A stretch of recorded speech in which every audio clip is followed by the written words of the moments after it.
Il y a cette image vraiment fascinante qu'on utilise assez souvent en archéologie. Imaginons un instant la découverte d'un vieux pot en terre cuite. Ah oui, l'image de la poterie antique. C'est ça. Le truc est complètement fissuré, ébréché par le temps. Il est prêt à s'effriter et à retourner à la poussière au moindre petit choc. Ouais, c'est très fragile. Et dans le monde antique, ce genre de poterie, c'était l'équivalent de nos emballages en plastique d'aujourd'hui, quoi. Jetables, banals, sans aucune valeur. Oui, on s'en débarrassait sans y penser. Voilà, logiquement, sa place est aux oubliettes. Mais, et c'est là que ça devient intéressant, en l'observant de plus près, on s'aperçoit soudain que ces innombrables fissures, ce sont exactement elles qui permettent à la lumière d'un diamant, inestimable, caché à l'intérieur, de rayonner vers l'extérieur. Au cœur d'un texte vieux de 2 millénaires qui avance une idée complètement à contre-courant. On a sous les yeux une analyse exégétique, théologique et pastorale qui est extrêmement pointue. Très académique, ouais, mais passionnante. Absolument. Et ça porte sur un court passage rédigé par l'apôtre Paul, la deuxième lettre aux Corinthiens, chapitre 4, versets 16 à 18. Et l'idée centrale, si je devais la résumer, c'est « Et si notre propre dégradation physique, nos moments d'épuisement total face à la maladie ou la vieillesse, n'étaient pas une fin tragique ?» Ouais, et si c'était autre chose? Exactement. Et si c'était en fait le mécanisme indispensable pour une sorte de mise à jour monumentale de notre système interne? Ce qui rend cette exégèse si pertinente, à mon avis, c'est qu'elle refuse de s'enfermer dans une philosophie purement abstraite. L'analyse décortique ce texte antique avec des outils académiques hyper rigoureux, certes, mais dans un but très précis. Une application concrète. C'est ça, en tirer une application clinique et pastorale. Il ne s'agit pas d'inventer une consolation artificielle, genre faire semblant que la douleur n'existe pas, vous voyez? Ouais, de la fausse positivité. Voilà, c'est pas du tout ça. Il s'agit de comprendre comment des concepts métaphysiques peuvent littéralement sauver une personne du désespoir, même dans une chambre d'hôpital aujourd'hui. Et pour bien comprendre cette mécanique, je pense qu'il faut d'abord poser le décor. L'auteur de ce texte, donc Paul, il ne théorise pas sur la souffrance depuis, je sais pas, le confort d'un bureau ou d'une bibliothèque. Ah non, pas du tout. Son contexte historique est d'une brutalité inouïe. Exactement. Quand il écrit ces lignes, il est lui-même au bord du gouffre. Il a survécu à des lynchages, des naufrages, des emprisonnements à répétition, Il est physiquement brisé, quoi. totalement brisé. Et entouré d'hostilité en plus. Et pourtant, et c'est ça qui est fou, le texte s'articule autour d'une expression grecque charnière, le fameux diatouto. Oui, qui se traduit par « voilà pourquoi nous ne perdons pas courage ». C'est quand même dingue de dire ça dans son état. C'est là qu'il faut vraiment dissiper un malentendu majeur qu'on a souvent. Face à une telle résilience, on a souvent le réflexe de se dire « Ah, ce gars-là, c'est un stoïcien C'est vrai qu'on pense tout de suite à ça. ». Bien sûr, parce que le stoïcisme était très populaire à son époque, avec des figures comme Sénèque par exemple. Et les stoïciens prônaient la pathéia. L'absence de passion, c'est ça? Pour un stoïcien de l'époque, la souffrance, c'est un problème mental. Un problème qu'il faut résoudre en serrant les dents, en se forgeant une carapace de fer, en gros, en niant complètement l'impact émotionnel de la douleur. On coupe les émotions pour ne plus rien ressentir, quoi. On se blinde. Voilà.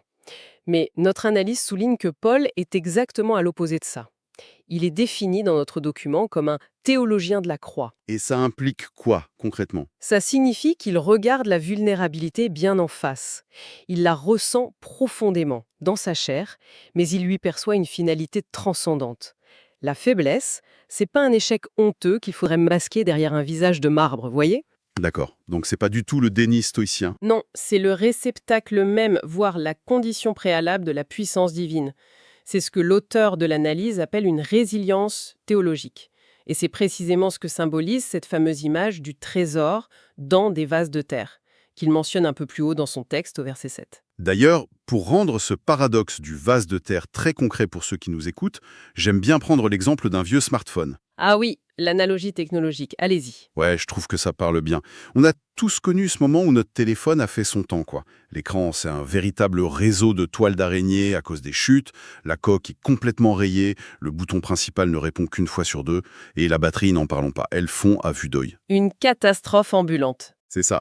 Ça, dans notre texte, c'est le vase de terre, la vulnérabilité physique. C'est l'enveloppe extérieure qui se dégrade inévitablement. Mais imaginons qu'à l'intérieur de cette épave technologique, par un prodige quelconque, l'appareil fasse tourner le système d'exploitation le plus sophistiqué, le plus avancé et le plus précieux jamais conçu au monde. Et ça, c'est le trésor. Exactement. Et ce qui est fou dans cette analogie, c'est que la puissance inouïe de ce logiciel, elle n'est absolument pas diminuée par les fissures de l'écran. Au contraire, Le contraste rend la chose encore plus frappante. mais complètement. Le contraste est tel que la performance du processeur interne paraît d'autant plus miraculeuse et évidente que la machine physique semble sur le point de rendre l'âme. C'est une excellente illustration, vraiment. Et cette image du boîtier extérieur face au logiciel intérieur, ça nous amène parfaitement au cœur de l'anthropologie de Paul.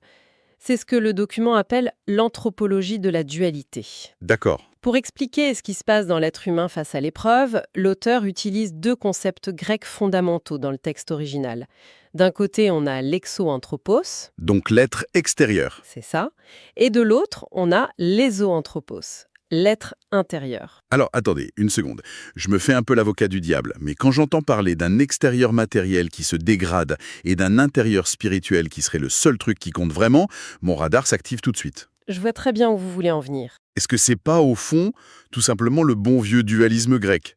Je veux dire, Platon nous expliquait déjà que le corps physique est une sorte de prison charnelle, lourde, un peu dégoûtante, et que seule l'âme pure et éthérée a de la valeur. Si c'est juste pour nous dire que le corps n'est qu'un déchet encombrant, on tourne un peu en rond, non? C'est une objection tout à fait naturelle et elle est vraiment cruciale pour bien comprendre. L'analyse exégétique prend d'ailleurs grand soin de recadrer ce point précis. Il faut s'écarter radicalement de cette vision platonicienne. Ah, donc Paul n'est pas platonicien là-dessus? Pas du tout. Paul vient d'une tradition hébraïque, et pour lui, la création matérielle, le corps physique, ça possède une dignité absolue. Il n'y a aucun mépris de la matière dans son discours. D'accord, c'est une nuance importante. C'est fondamental. L'exo-anthropos, c'est pas juste le corps de manière péjorative. C'est l'être humain dans toute sa dimension biologique, sociale, relationnelle et temporelle. Le fameux vase de terre. C'est cela. Et ce vase, il subit une destruction. Le terme grec utilisé dans le texte, c'est diapsédératai. C'est un mot très fort. Il évoque une érosion, une décomposition inexorable, l'usure de la vie. Donc, si je comprends bien, cette approche ne fait aucun déni. C'est-à-dire qu'on regarde le scanner médical qui montre la maladie, on observe les rides dans le miroir, on constate l'effondrement de notre statut social après un échec, et on dit « oui, c'est vrai, ça se détruit ». On ne détourne pas le regard. Voilà, on valide la réalité brutale de l'usure. Précisément. Et c'est ce qui rend cette grille de lecture si puissante pour un accompagnement psychologique ou pastoral aujourd'hui. Elle commence par valider la détresse. C'est pas « mais non, tout va bien se passer ». Ce qui est souvent la pire chose à dire en passant. Exactement. Mais le coup de génie du texte, c'est de refuser fermement de réduire l'identité totale de l'individu à cette seule déchéance organique. Et c'est là qu'intervient l'éso-anthropos, l'être intérieur. Et ce n'est pas juste une âme flottante. Non, c'est pas un fantôme désincarné. L'analyse le décrit vraiment comme le centre spirituel de la personne humaine, le lieu d'une métamorphose active. Une métamorphose qui s'opère jour après jour, précise le texte, avec un autre verbe grec, anakeinoutai. Ça signifie être renouvelé. Et je trouve que ce détail chronologique, le jour après jour, il change absolument tout. Oui, parce que ça donne un rythme. C'est ça. La résilience n'est pas décrite comme un super pouvoir magique qu'on recevrait d'un seul bloc au début d'une maladie, par exemple. C'est pas un compte en banque rempli de courage qu'il faudrait gérer jusqu'à la fin de sa vie en espérant ne pas être à découvert. Non, c'est une provision strictement quotidienne. C'est au jour le jour. Et le texte montre qu'alors même que l'enveloppe biologique subit son érosion inévitable, le centre spirituel est ravitaillé en continu. C'est un paradoxe absolu quand on y pense. Complètement. Une destruction extérieure, simultanée à un renouvellement intérieur. Et pour quiconque accompagne une personne en grande détresse, ça bouleverse la méthode. Dans quel sens ? On ne cherche plus désespérément et uniquement la réparation de l'être extérieur, qui, de toute façon, finira un jour par céder. On devient plutôt l'observateur attentif, le témoin privilégié de cette recréation de l'être intérieur. D'accord. Mais je me pose une question. Si l'être intérieur se renouvelle pendant que l'être extérieur s'effondre, qu'est-ce qui relie les deux au juste ? C'est-à-dire ? Est-ce que ce sont juste deux événements parallèles qui ont lieu en même temps, par pure coïncidence ? Ou est-ce que l'érosion participe au renouvellement ? Autrement dit, comment la souffrance elle-même s'articule là-dedans ? Ah, c'est une excellente question. Et c'est ici que l'exégèse révèle ce qu'elle nomme l'alchimie de la souffrance. Le texte antique opère une requalification spectaculaire de l'épreuve. Une requalification? Oui. Le mot grec employé par Paul pour décrire la pression, l'affliction qui nous écrase, c'est thlipsis. Et l'auteur a l'audace, on pourrait presque dire la provocation, de qualifier cette affliction de légère. Légère. Honnêtement, si on s'assoit au bord du lit de quelqu'un qui vient, je sais pas, d'enterrer son enfant ou qui encaisse des traitements de chimiothérapie qui le dévastent, le mot léger, ça ressemble à une insulte inaudible. C'est inacceptable. Bien sûr. Et si on l'isole de son contexte, oui, cela paraît d'une cruauté sans nom.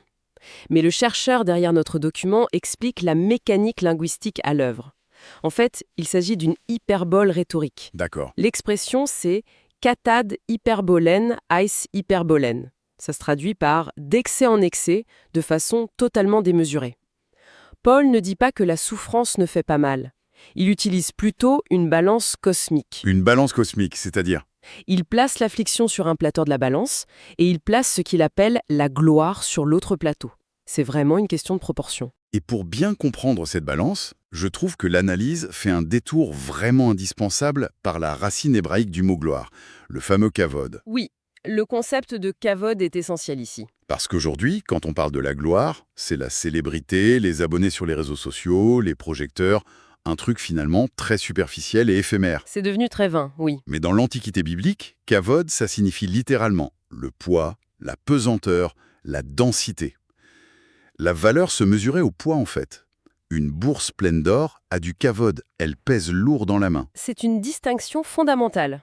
L'auteur antique construit en fait 3 contrastes majeurs autour de cette fameuse balance. Le premier contraste, c'est la qualité du poids, justement. C'est-à-dire la légèreté contre la lourdeur. Exactement. La prétendue légèreté de l'épreuve, et je mets des gros guillemets, elle ne s'explique que face au baros, le poids écrasant, massif, substantiel de cette gloire. Ensuite, le deuxième contraste, ça concerne la durée. L'affliction est momentanée, elle est circonscrite au temps présent, tandis que la gloire, elle, est aionian, éternelle. C'est ce que j'appelle l'analogie de l'enclume et de la plume. Ah oui, expliquez ça. Quand on est plongé dans la souffrance, on a vraiment l'impression d'avoir une enclume de plomb sur la poitrine. Ça nous écrase, on ne peut plus respirer, chaque seconde est une éternité. C'est exactement le ressenti, oui. Mais ce que le texte nous dit, c'est que si on élargit notre focale à l'échelle de l'éternité, cette énorme enclume de douleur, elle devient en fait aussi légère qu'une petite plume face à la force gravitationnelle titanesque du kavod, cette gloire massive qui approche sur l'autre plateau. C'est exactement l'idée, oui. C'est un changement d'échelle vertigineux. Et cela nous amène d'ailleurs au troisième contraste, qui est peut-être le plus radical sur le plan psychologique. C'est le processus lui-même. Le processus de l'épreuve en elle. Oui, l'affliction n'est pas une fatalité absurde qu'il faudrait subir de façon totalement passive en attendant que l'orage passe. Le verbe grec utilisé par Paul, c'est katergazetai. Ça veut dire que l'épreuve produit la gloire, elle l'accomplit. Attendez, donc la douleur n'est pas juste un symptôme inutile qu'on subit. Elle agit comme une sorte d'usine, elle fabrique quelque chose? Oui, tout à fait. Elle a une fonction. Et la meilleure façon de comprendre cette mécanique, c'est peut-être de regarder comment fonctionne notre propre biologie. Ouais. Pensez à un entraînement sportif intensif, par exemple. Quand on soulève des poids très lourds à la salle de sport, on crée des micro-déchirures dans les fibres musculaires. Ça fait mal, on a des courbatures. Voilà, c'est une destruction littérale du tissu, une affliction visible et douloureuse. Mais cette destruction physique, c'est le mécanisme biologique exact et obligatoire pour que le corps répare le muscle et le rende plus fort, plus volumineux. Sans la déchirure initiale, il n'y a pas de renouvellement de la force. Donc, si je transpose, l'érosion de l'extérieur est littéralement le carburant de la croissance intérieure. Exactement. La souffrance, dans cette vision théologique, agit comme la forge qui façonne notre capacité à supporter et à recevoir ce poids massif de gloire éternelle. L'épreuve a un rôle résolument actif. C'est un changement de paradigme complètement vertigineux. On passe d'un fardeau absurde, dénué de sens, à une sorte de préparation chirurgicale. C'est ça. Mais alors, vient la question à 1 million d'euros. Comment on fait ça en pratique? Je veux dire, comment on active cette fameuse alchimie au quotidien? L'analyse décrit une méthode qu'elle appelle la métaphysique du regard. Oui. Et c'est là que je trouve que ça devient potentiellement glissant, pour être honnête. Pourquoi glissant? Qu'est-ce qui vous gêne là-dedans? Parce que la méthode repose sur l'attention. L'injonction du texte, c'est de fixer notre regard non pas sur le visible, qui est passager pruskaera, mais sur l'invisible aorata. Oui, c'est le texte. Sauf que, concrètement, imaginons que je sois un aumônier ou un thérapeute.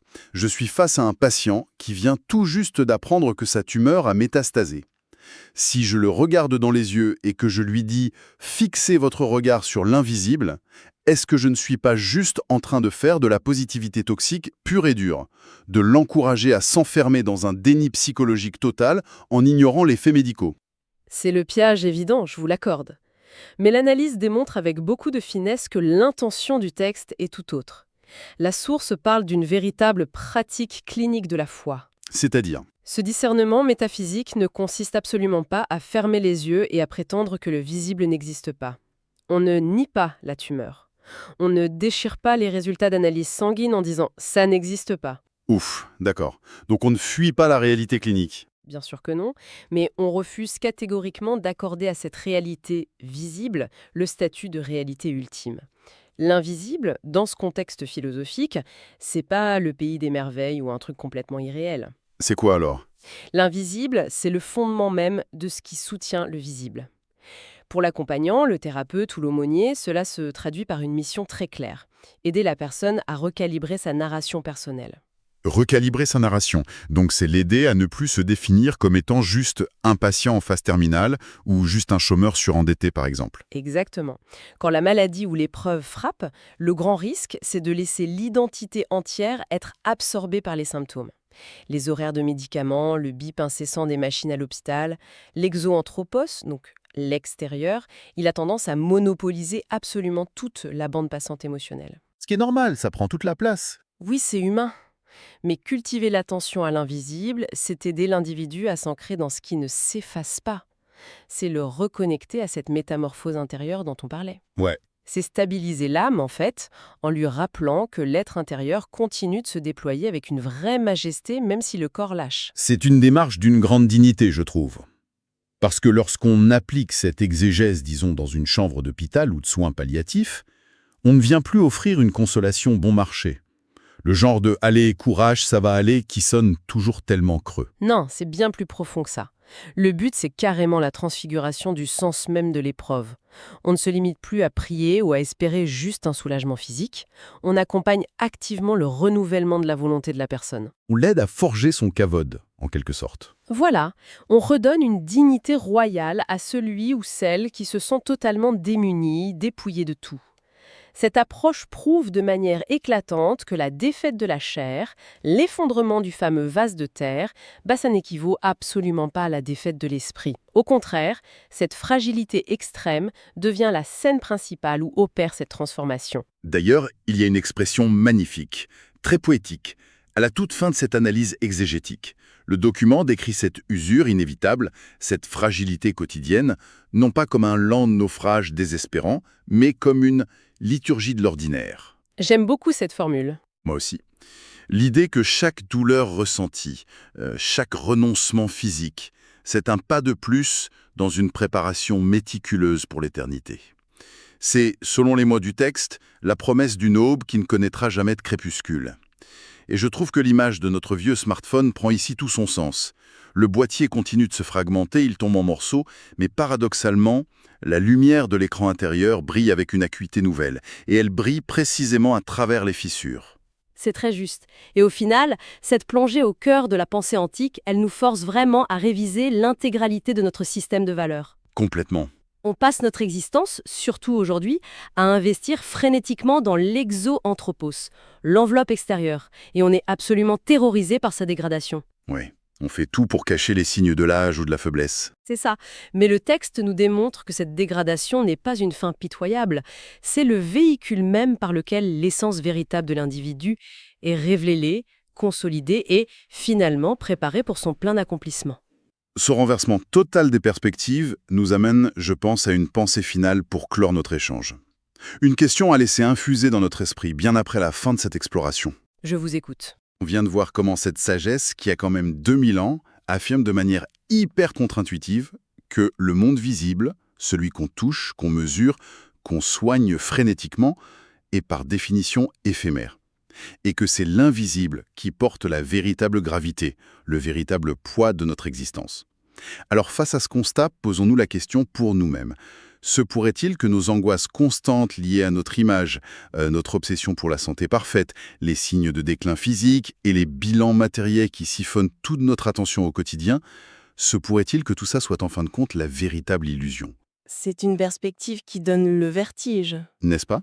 Et si, au beau milieu de l'effondrement apparent, détourner le regard de nos certitudes tangibles et matérielles était paradoxalement le seul et unique moyen de voir enfin la réalité telle qu'elle est?